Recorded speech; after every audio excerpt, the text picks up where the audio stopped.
If God is truly all-powerful, why doesn't he simply destroy Satan? This is one of those questions that no one dares to ask aloud, but it keeps hammering in the mind of anyone who has ever read a biblical prophecy attentively. And perhaps you yourself have thought about it at some point. If evil exists, if Satan and the fallen angels continue to operate in the spiritual world, if they influence people, nations, and even entire structures, why doesn't God end it all at once? Why doesn't he destroy Satan immediately? The answer is much deeper than it seems, and what you are about to discover may surprise you, perhaps even change the way you understand the entire narrative of spiritual warfare. When we look at what the Bible reveals about the conflict between God and the fallen angels, it becomes clear that nothing is by chance. There is no improvisation, no accident. There is purpose, there is order, there is justice, and there is also something that few realize: the way God deals with evil reveals not only his power, but his character. Have you ever experienced this? That feeling that something is happening behind what your eyes can't see, as if the physical world were only the surface of a much larger reality. It is precisely at this point that the theme, why God cannot kill Satan or fallen angels, begins to make sense. Not because God lacks power, but because there is a plan, a reason, and a divine logic that goes far beyond what we imagine. Stay with me until the end of this.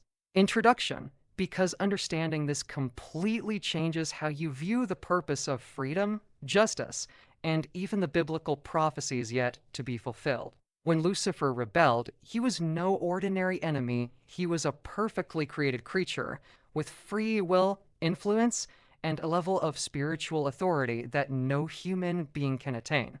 His fall was not merely an act of disobedience, it was a direct challenge to God's rule, and destroying Satan at that precise moment would have raised a terrible question in the universe. Did God eliminate the rebel because he was wrong, or because God didn't want to be questioned? It seems simple, but it's not.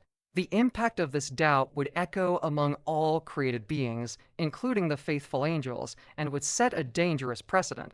God cannot leave room for any shadow over his character, not when all of eternity is at stake. And maybe you've never thought about it that way. Maybe you grew up hearing that God will destroy Satan in the end, and that's it. But the big question is, why in the end? Why not before?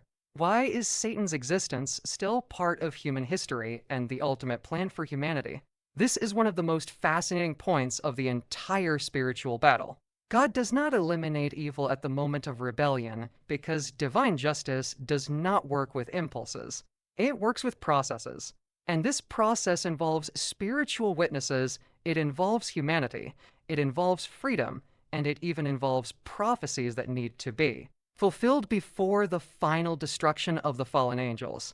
And the most interesting thing is that when you begin to understand this dynamic, you realize that Satan isn't loose because God lacks the power to stop him, but because there's a greater purpose being revealed.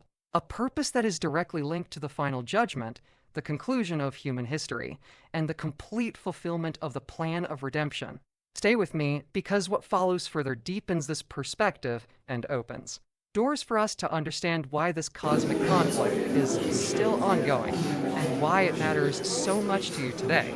And when we begin to see this spiritual battle from this broader perspective, everything takes on a new meaning. The feeling that there is a purpose behind the delay, that each stage has a reason, that nothing is happening outside of divine control. This changes the way we even perceive the evil we see in the world today. And honestly, I know this topic evokes many different emotions: curiosity, doubt, fear, hope. So if this subject resonates with you, leave a comment below about what has touched you the most so far, which part of this explanation sparked something in your mind, or even what questions you still have. I read everything, and your participation is what makes this conversation alive, real, and human. And since we're walking this path together in understanding, please leave a like as well. It may seem like a small thing, literally a click, but the simple gesture helps this video reach more people who are also seeking answers about biblical prophecies, spiritual warfare, and God's purpose amidst the chaos of the world. The algorithm understands that this content matters when you interact with it, and this opens doors for more people to find this message that can truly transform perspectives. And if you feel that this type of reflection speaks to you, if you feel that this channel is helping you connect pieces that previously seemed loose, then subscribe. That way, you won't miss any future chapters in this series of studies and insights about the conflict between God, Satan, and the fallen angels. Your subscription isn't just a number, it's a clear sign that there's a growing community. People who want to delve deeper, learn, reflect, and see the spiritual world more clearly. Your participation here is what makes this channel grow and reach more people with this type of content, and I am truly grateful for that. Because, ultimately, we're not just debating theology. We're trying to understand why evil still exists, why God allows certain things, and what logic connects all of this within the plan of redemption. And as we move forward, new layers are revealed, new answers begin to emerge, and other questions as well. That's precisely where the journey becomes even more interesting, because the next step leads us to understand how this spiritual war unfolds before our eyes, and why every detail of it matters more than ever. When we talk about fallen angels, we're talking about beings who were once in the direct presence of God, but who chose a different mindset, a different path. Their fall wasn't just an act of rebellion. It was a conscious decision that had a profound impact on all of creation. They aren't just spirits adrift in the universe, they are part of a spiritual structure that continues to operate behind the scenes of human history, influencing choices, distorting perceptions, and fueling a hidden truth about the conflict between light and darkness. Now, I want to delve even deeper into the subject, because understanding this origin completely changes how we see our own journey in this grand spiritual landscape. Comment below, this makes sense to me. When we talk about freedom in the spiritual realm, we're not talking about something symbolic, but a reality that shapes the entire journey of creation. God doesn't create robots. He creates beings capable of real decisions, and that includes accepting the consequences of those choices. Lucifer's rebellion wasn't an accident.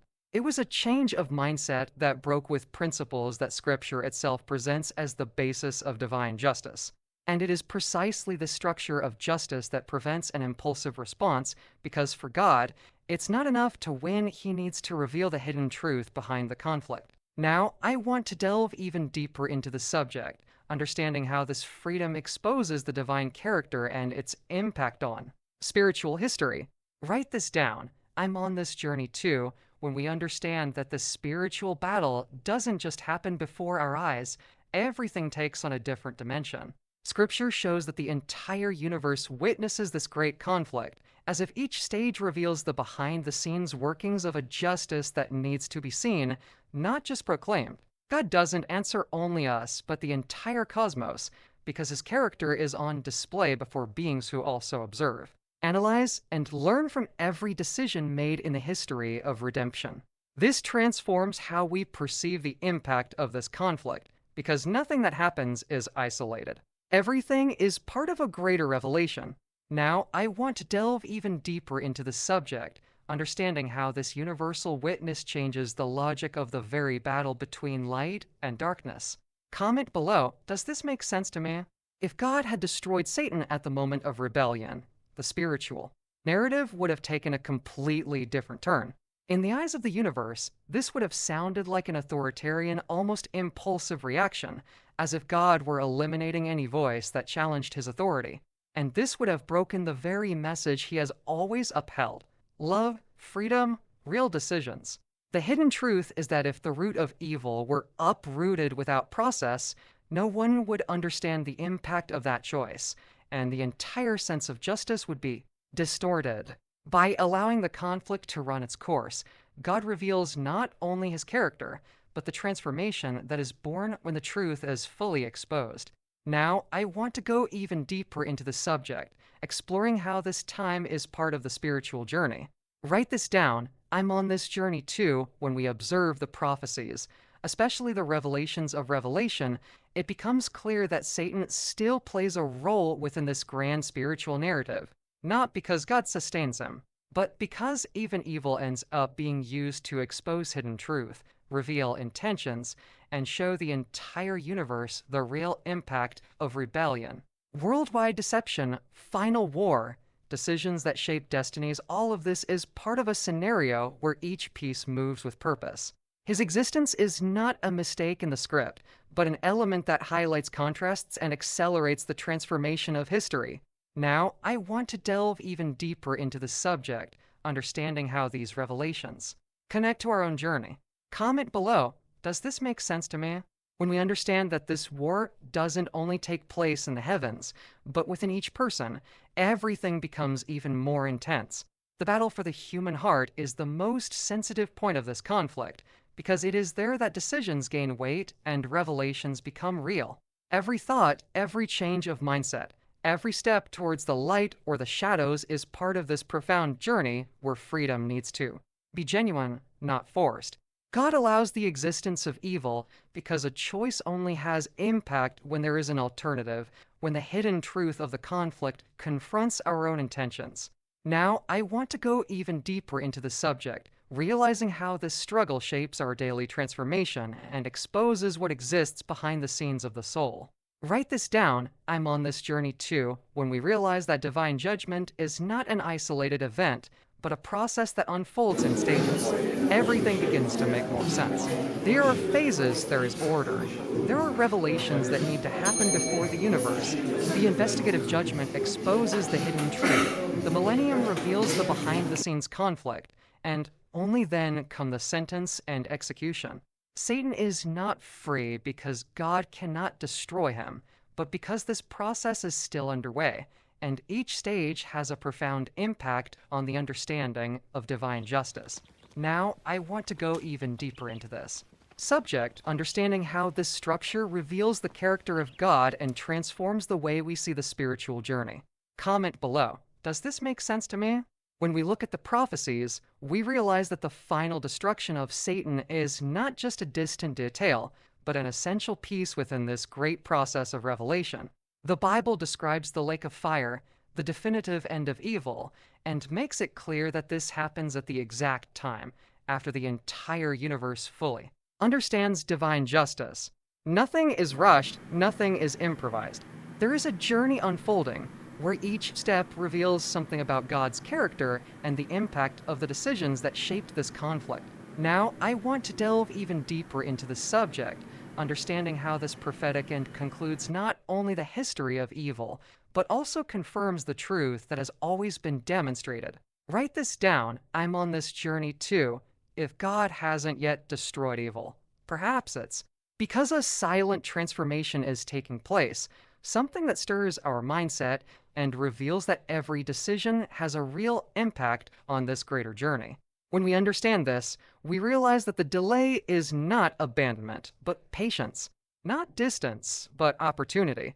It's as if, behind the scenes of the story, God is making room for more people to see the hidden truth before everything is concluded. Now, I want to delve even deeper into the subject, because this divine waiting says a lot about who he is and about who we are becoming in this process.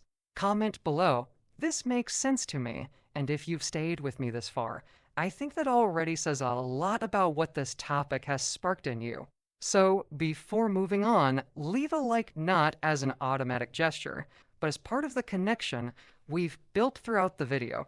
And if this content resonated with you, subscribe to the channel to continue walking with me through these reflections that broaden the mind and strengthen faith. Oh, and comment on the phrase, I'm with you until the end, just so I know you really understood this message. Now, if you want to continue delving into this topic, there's a video here that complements this conversation. Click and continue with me there.